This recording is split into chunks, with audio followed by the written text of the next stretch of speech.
क्रिसमसको अर्थ बाइबलले कसरी पुष्टि गर्छ? क्रिसमस भन्नाले प्रभु येशू ख्रीष्टको जन्मको सम्झना जनाउँछ। यो केवल पर्व होइन, तर परमेश्वरको प्रेम, उद्धार र आशाको सन्देश हो। क्रिसमसको अर्थ अर्को शब्दमा ख्रीष्ट, अभिषिक्त, उद्धारकर्ता। मसको अर्थ स्मरण, आराधना। त्यसैले क्रिसमस ख्रीष्टको जन्मको स्मरण गराउने एउटा अवसर हो, समय हो। क्रिसमसको मुख्य अर्थ अरू पनि धेरै कुरा छन्। परमेश्वर मानिस बन्नुभयो, परमेश्वरले प्रेम प्रकट गर्नुभयो, उद्धारको योजना सुरु गर्नुभयो, शान्ति र आशाको सन्देश अनि दिनुभयो।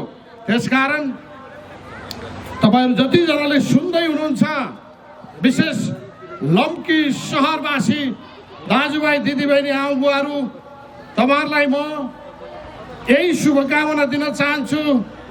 2025 डिसेम्बर 21 मा यो बडादिन क्रिसमस शुभकामना आदान प्रदान कार्यक्रम आयोजना गर्ने नगर इसाई समाजलाई पनि म मेरो हृदयबाट धेरै धन्यवाद दिन चाहन्छु।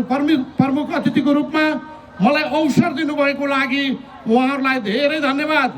र विशेष लम्की शहरवासी आमाबुवा दाजुभाइ दिदीबहिनीहरूलाई म यो क्रिसमसको अवसरमा तपाईहरुको जीवनमा सुख, शान्ति, समृद्धि परमेश्वरले दिनुभएको होस्। आउँदै गरेको 2026 यहाँहरुको लागि आनन्दको दिन, शान्तिको दिन अनि फलिफाप र उन्नतिको दिन बन्न सकोस्, यही शुभकामना अनि यो क्रिसमसको अवसरमा म तपाईहरुको बीचमा दिन चाहन्छु। हवस्, यहाँहरु सबैलाई जय मसीह साथै नमस्कार भन्दै आफ्नो शुभकामना मन्तव्य यही अन्त गर्दछु।